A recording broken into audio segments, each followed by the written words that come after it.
Bakhmut को Putin की सेना के कब्जे से बचाने के लिए यूक्रेन के सैनिक आखिरी कोशिश में जुटे हैं। रूस का दावा है कि उसने बखमूत के ज्यादातर इलाकों से जेलेंस्की की सेना को खदेड़ दिया है।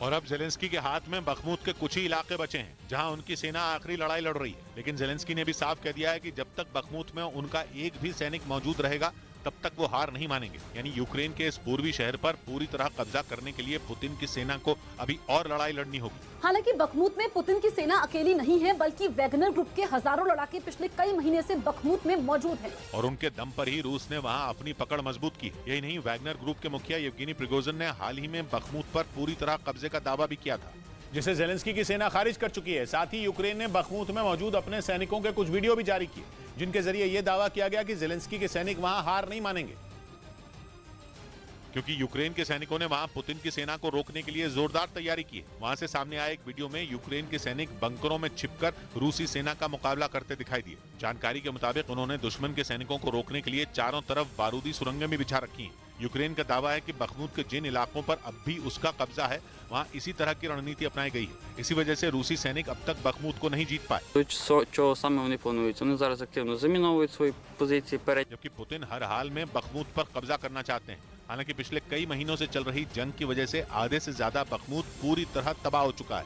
इधर पश्चिम बंगाल में पंचायत चुनाव को रोकने के लिए दायर की गई याचिका को सुप्रीम कोर्ट ने खारिज कर दिया। और बीजेपी नेता शुवेंदु अधिकारी को दो टूक कह दिया कि सुप्रीम कोर्ट इस मामले में दखल नहीं देगी। इससे पहले ये याचिका कलकत्ता हाई कोर्ट से खारिज हो चुकी थी, जिसके खिलाफ शुवेंदु अधिकारी सुप्रीम कोर्ट पहुंचे थे। उन्होंने चुनाव में सीटों के आरक्षण पर सवाल उठाए थे, जिसका फैसला हाई कोर्ट ने राज्य निर्वाचन आयोग पर छोड़ दिया था।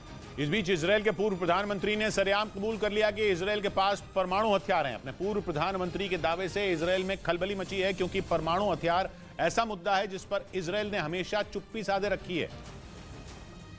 लेकिन इजरायल के प्रधानमंत्री रहे एहूद बराक ने ट्विटर पर साफ साफ लिख दिया कि इजरायल के पास परमाणु हथियार हैं।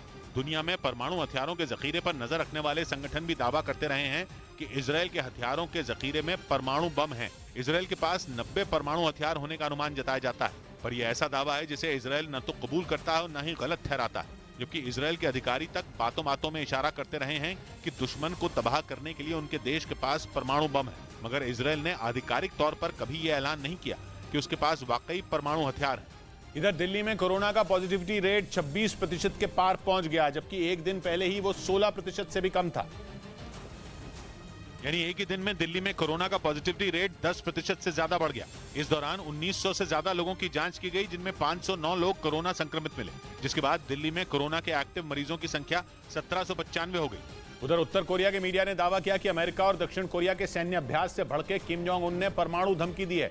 उन्होंने दोनों देशों पर सैन्य अभ्यास के जरिए तनाव बढ़ाने का आरोप लगाया और दावा किया कि दक्षिण कोरिया और अमेरिका कोरियाई प्रायद्वीप को तबाही की ओर ले जा रहे हैं, और अगर ऐसा ही चलता रहा तो मामला परमाणु युद्ध के कगार तक पहुंच जाएगा। उत्तर कोरिया की मीडिया के मुताबिक किम ने चेतावनी दी कि उत्तर कोरिया दुश्मन की हर कार्रवाई के खिलाफ मुंहतोड़ जवाब देने के लिए तैयार है और जरूरत पड़ने पर वो परमाणु हथियारों का इस्तेमाल करने से भी नहीं चूकेगा। इससे पहले किम जोंग उन की बहन ने अमेरिका और दक्षिण कोरिया को भी अंजाम भुगतने की धमकी दी थी। लेकिन उत्तर कोरिया से मिल रही धमकियों के बावजूद अमेरिका और दक्षिण कोरिया ने अपनी मिलिट्री ड्रिल जारी रखी।